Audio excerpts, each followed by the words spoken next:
మాతృదేవోభవ, పితృదేవోభవ. ఇప్పుడు మనము శనీశ్వరుని యొక్క వక్రగతి ప్రారంభమవుతోంది. ఎప్పుడు?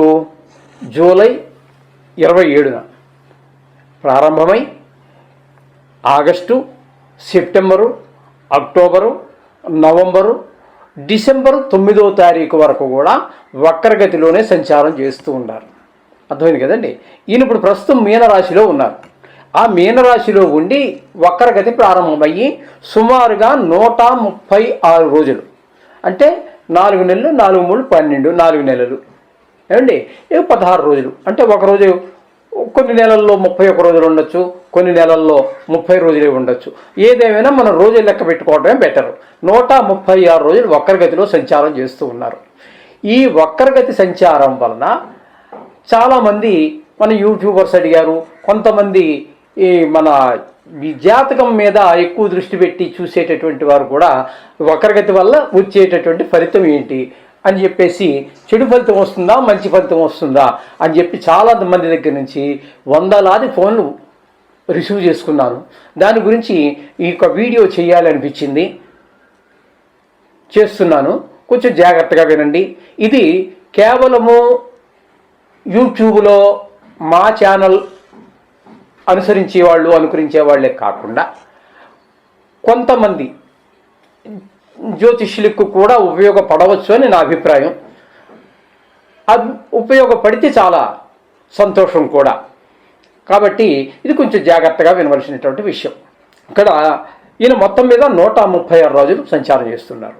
నిజానికి ఎప్పటి నుంచి ప్రారంభమవుతోంది? మనం జూలై 27న వక్రగతి ప్రారంభమవుతోంది. ఆ రోజున మీకు ఇంచుమించుగా ఇంతవరకు ఎవరు చెప్పనటువంటి విషయాలే చెప్తున్నాను అనుకుంటున్నాను. తెలియదని కాదండి, వాళ్ళకి తెలిసి ఉండొచ్చు కాక, సమయాభావం కావచ్చు, మరి ఏదైనా కారణం కావచ్చు, వాళ్ళు చెప్పి ఉండనటువంటి విషయాన్ని మీకు నేను తెలియజేస్తున్నా. ఆ రోజున శని భగవానుడు 20 డిగ్రీల్లో ఉన్నాడు, మీనరాశిలో 20 డిగ్రీల్లో ఉన్నాడు. అక్కడ నుంచి వక్రగతి ప్రారంభమయ్యి డిసెంబర్ 9 వరకు వక్రగతిలో ఉంటున్నారు. ఆయన వెనక్కి నడుస్తున్నారు. వక్రగతి అంటే ఏంటి? ముందుకు వెళ్ళడం కాకుండా వెనక్కి రావడం.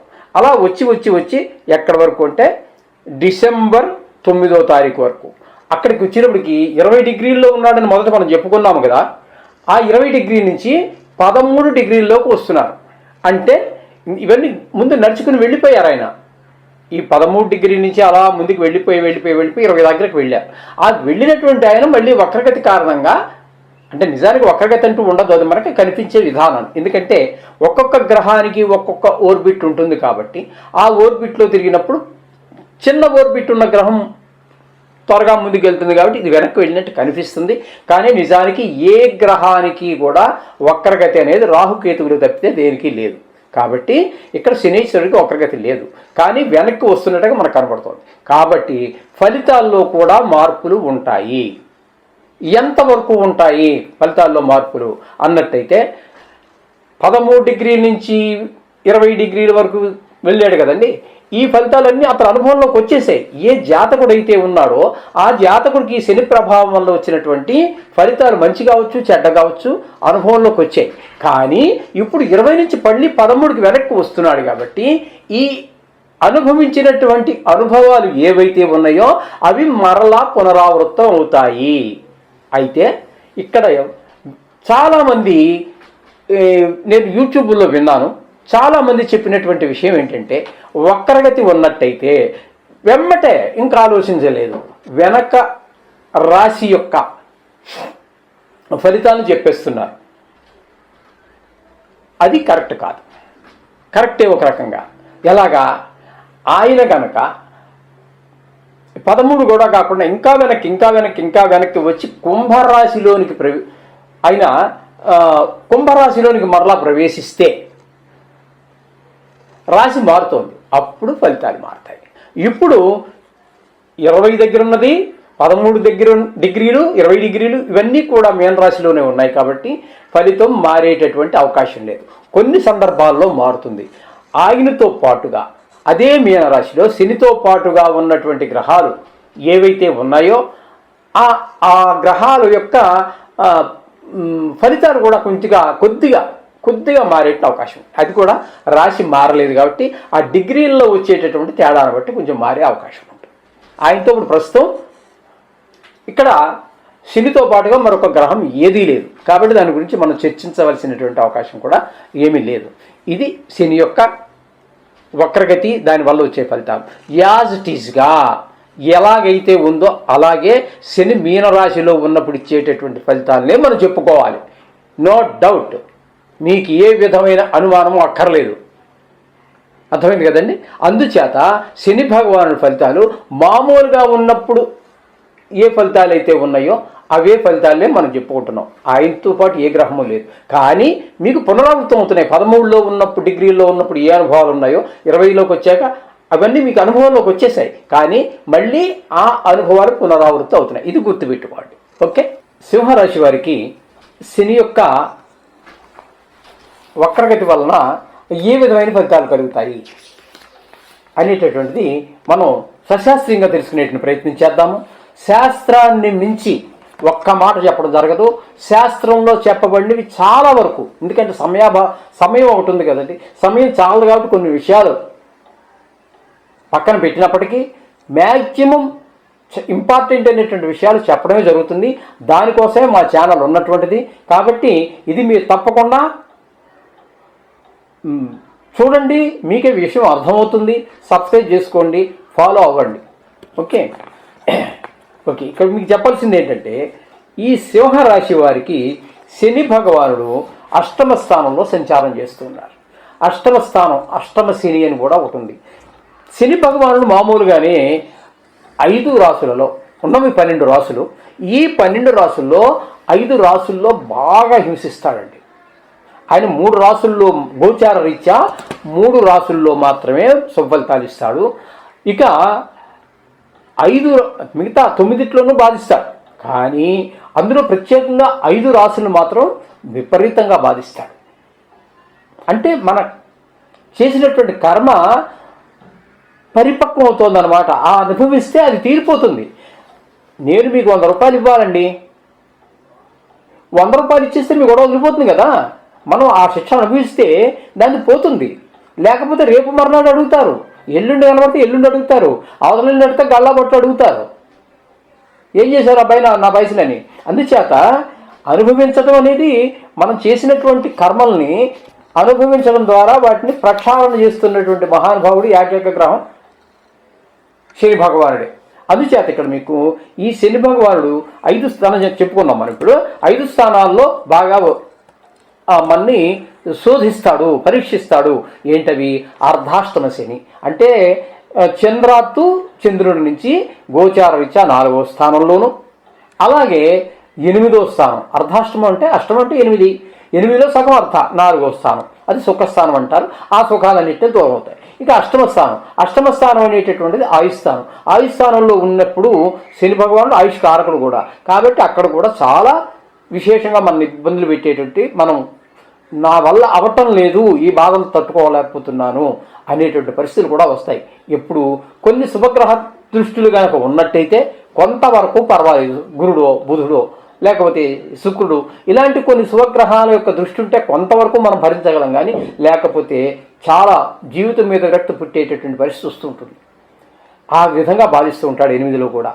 అలాగే ఏ 7.5 అంటే అది 3 రాశులకు సంబంధించినటువంటిది, ఒక రాశికి సంబంధించినటువంటిది కాదు. చంద్రుడి నుంచి వెనక రాశి, చంద్రుడు ఉన్న రాశి, చంద్రుడికి ముందు ఉన్న రాశి, ఈ 3 రాశుల్లో సంచారం చేయడాన్నే 7.5 అంటే 2.5, 2.5, 2.5, 3 రెళ్ళు 6, 3 అర్ధలు 1.5. అదే 7.5 సంవత్సరాలు శని అంటారు. పలకడంలో 7 ఏళ్ళనాటి శని అని అంటూ ఉంటారు. అంటే అది యాక్చువల్గా 7.5 సంవత్సరాలు ఉంటుంది. ఆ 3 రాశుల్లోనూ, అష్టమంలోనూ అర్ధాష్టమంలోనూ కలిపి 5 రాశుల్లో చాలా తీవ్రంగా ఇబ్బంది పెడుతూ ఉంటాడు. అంటే మనం ప్రక్షాళన అవుతున్నాం, పాప ప్రక్షాళన అవుతున్నాం. మనం చేసిన దుష్కర్మలు ఏవైతే ఉన్నాయో వాటి నుంచి మనకు పరిష్కారం లభిస్తుంది అని అర్థం. చేత దాని గురించి మనం అనుభవించడం ఒక రకంగా చాలా మంచిది, కానీ తట్టుకోవడం కష్టం అవుతుంది. అయితే ఇక్కడ అష్టమ శని కాబట్టి అష్టమ శనిలో సంచారం వల్ల ఆయన ఏ విధమైనటువంటి ఫలితాలు ఈ సింహరాశి వారికి ఇవ్వబోతున్నారు అనేటటువంటిది ఇప్పుడు మనం చర్చించబోతూ ఉన్నాం. నానా కార్య విరోధచ్చ వ్యాధి పీడా ధనక్షయ అపమృత్యు భయప్రాప్తి రష్టమస్తే శనౌ భవేతు అని చెప్పి శాస్త్రం చెప్తోందండి. ఈ శాస్త్రానికి మనకు అందించినటువంటి మహానుభావులే చెప్పినటువంటి శని అష్టమ స్థానం అందు ఉన్నట్టయితే ప్రయత్న కార్యాలన్నీ కూడా చెడిపోతాయి. మనం ఏ ప్రయత్నం మొదలుపెట్టినా ముందుకు వెళ్ళదు. బంధుమిత్ర విరోధచ్చ, బంధువులు మిత్రులు అందరూ కూడా విరోధమైపోతూ ఉంటారండి. రోగం, దానికి తోడు రోగం ఒకటి. ఏ పని చేయడానికి వెళ్ళదు, ముందుకు వెళ్ళాలి, వెనక రాలేం. ఇంకా దానికంటే దరిద్రం ఏమీ లేదండి. రోగిష్టుడు వాడి దగ్గర డబ్బులున్నా కనీసం మార్కెట్కి వెళ్ళి ట్యాబ్లెట్ తెచ్చుకోలేని పరిస్థితి. ఏం చేస్తాడు డబ్బులుండి? అంచేత ఆరోగ్యం మహాభాగ్యం అన్నారు. అంచేత ఈ ఆరోగ్యాన్ని కూడా దెబ్బతీస్తాడు. ధన నష్టం, ధనం అనారోగ్యానికి కానివ్వండి, మరి ఇదేనికైనా కానివ్వండి, ధన నష్టం అయిపోతూ ఉంటుంది. ప్రాణభయం, ఆయుస్థానం కదా అది. కొంతమందికి ఈ అష్టమ శనిలో ప్రాణాపాయం జరిగేటటువంటి అవకాశం కూడా ఉంది. ఆకస్మిక అపాయాలు, అపాయం అనేటటువంటి కొన్ని ముందుగా తెలుస్తాయి, కొన్ని తెలియవు. ఇప్పుడు బండి మీద కారు మీద వెళ్తున్నామండి, బండి మీద టూ వీలర్ బైక్ మీద వెళ్తున్నామండి. మనకి తప్పు లేకపోవచ్చు, ఎదరవాడు వచ్చి మీద పడవచ్చు. ఆకస్మికం. అది ముందుగా చెప్పొచ్చేది, మనకు ముందుగా నోటీస్ ఇచ్చి వచ్చేది కాదు కదా, అది సడన్గా వచ్చేస్తూ ఉంటాయి. అలా అనుకోనటువంటి అపాయాలు కూడా సంభవిస్తాయి. ఇంత భయంకరమైనటువంటి దుష్ఫలితాలు అష్టమ శని వల్ల కలుగుతూ ఉంటాయి. కాబట్టి వీరికి సూచన ఏమిటి అన్నట్టయితే, వీరు కూడా జపశాంతులు చేయించుకోవటం చాలా ఉత్తమం. మీకు మంచిగా చేసేవారు కావాలి. బొట్టు, మెడలో పూసలు, ఈ వీటికి ప్రాధాన్యత ఇవ్వకండి. ఆయన నా ఫ్రెండు, చిన్నప్పటి నుంచి నేను ఆయన చదువు కావచ్చు, ఇక్కడ కావాల్సినవి అవి కాదు. మీ మిత్రత్వం కాదు, నా వేషం కాదు మీకు కావాల్సింది. శ్రద్ధగా మీరు ఎన్నో కష్టాల్లో ఉండి మా దగ్గరికి వస్తున్నారు కాబట్టి దాన్ని మేము అర్థం చేసుకొని మిమ్మల్ని ఆ కష్టాల నుంచి ఈ పురోహితుడు ఒక పడవలో ఒక నదిని మిమ్మల్ని దాటించినట్టుగా మిమ్మల్ని ఆ కష్టాల నుంచి దాటించేటటువంటి మనస్తత్వం ఉండాలి. హార్ట్ఫుల్గా చెయ్యాలి, మనస్ఫూర్తిగా చెయ్యాలి. తన కోసం చేసినట్టు కాదు, డబ్బుల కోసం చేసినట్టు కాదు, మరొకటి కాదు. మిమ్మల్ని ఆ ఆపద నుంచి కాపాడగలిగితే, ఎవరైతే బ్రాహ్మణుడు జపానికి చేస్తున్నాడో, ఎవరైతే చేస్తున్నారో ఇంకా అది ఎందుకంటే ఒక టీం వర్క్ అండి. అది ఒక గుంపుగా చేయవలసినటువంటిది. ఒక మనిషి చేయొచ్చు, కానీ ఇది చాలా కాలం తీసుకుంటుంది. It takes more time. అందుచేత 15 రోజులు 20 రోజులు చేస్తానంటే 15 రోజులు 20 రోజులు మీరు ఇంటి దగ్గర స్నానం చేసి ఇంటి దగ్గర 10 నిమిషాలు స్పెండ్ చేసే పరిస్థితి ఉండకపోవచ్చు. మీ ఆఫీస్ టైమో వ్యవహారం ఉండొచ్చు, ఇంట్లో ఆడవాళ్ళకి మరీ ఇబ్బంది ఉండవచ్చు. కాబట్టి ఒక ప్రైవసీ లేకుండా పోతుంది కదా 15 రోజులు అంటే. అందుచేత 10 మందినో 5 మందినో ఎంతమందినో తగినంత మందిని పెట్టి చేయిస్తూ ఉంటారు. అటువంటప్పుడు వీళ్ళందరికీ కూడా మిమ్మల్ని కాపాడినటువంటి ఫలితం దక్కుతుంది. వాడు ప్రత్యేకించి వాడి కోసం నేను ఇక్కడికి వచ్చి అనుష్ఠానం చేసుకుంటాను, లేకపోతే నేను ముచ్చట్లు పెడతాను, లేకపోతే ఇందులో యూట్యూబ్ చూసుకుంటాను, ఇవన్నీ జపాల్లో చేయవలసినటువంటి పని కాదు. పొద్దుట 4 గంటలకు లేచేవు, మంచిదే, శుభం. రాత్రి 11:30కే 12 గంటలకు యూట్యూబ్ చూసి పడుకుందాం. పొద్దుట తప్పదు మరి కార్యక్రమం. 3:30కే లేచేవు, వచ్చి ఇక్కడ హాయిగా అందరూ మాట్లాడకుండా ఉన్నారు కాబట్టి మనకు తెలియకుండానే కన్ను అలా మూతపడుతూ ఉంటుంది.